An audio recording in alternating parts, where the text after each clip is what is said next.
Cari amici, ben ritrovati, eventi del territorio. Quest'oggi è a Quinto di Treviso, siamo ambientati in Ostiglia e siamo con il presidente del Proloco, Floriano Gasperini. Floriano, un evento che si ripete 2 volte all'anno, raccontaci questo.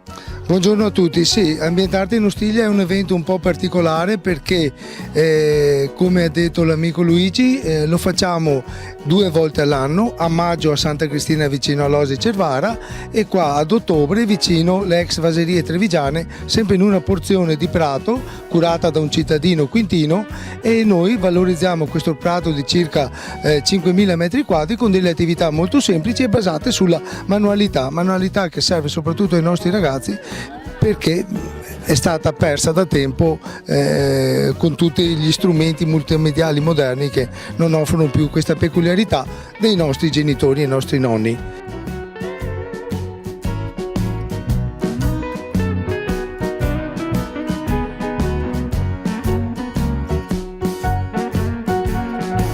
Abbiamo visto infatti il tiro con la fionda, qui dietro di noi si sta svolgendo l'impasto del pane, poc'anzi abbiamo visto i burattini, quindi tutte attività che tengono allenate la mente dei bambini. Sì, e soprattutto rivolte ai bambini della scuola materna e dei primi anni della scuola primaria, perché ovviamente questi bambini sono quelli che riusciamo ancora a gestire e ad attivare ed accattivare per queste modalità, perché ovviamente si sa che dopo le medie o gli ultimi anni della scuola primaria hanno già altri interessi. Comunque è dalla pianta piccola che si riesce a gestire poi una pianta che dia frutto e dia un buon frutto.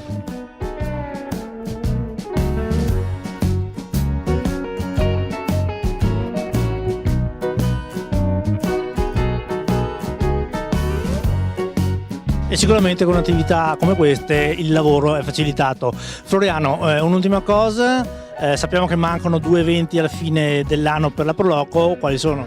Allora sì, il prossimo 11 novembre siamo all'interno dell'Oasi Cervara con il festival I Racconti del Mistero, che è il più grande festival italiano organizzato dall'Umpli e che va ad valorizzare tutte quelle tradizioni orali che i nostri nonni portavano quando facevano filò di questi tutti strani personaggi dell'occulto. E poi abbiamo l'ultima domenica di novembre, mi sembra il 25, che chiudiamo l'attività con i mercatini di Natale in via Ciardi e piazza Roma, che è la piazza davanti al municipio. Ecco, queste sono le ultime 2 attività di una lunga serie che la nostra Proloco propone al territorio e non.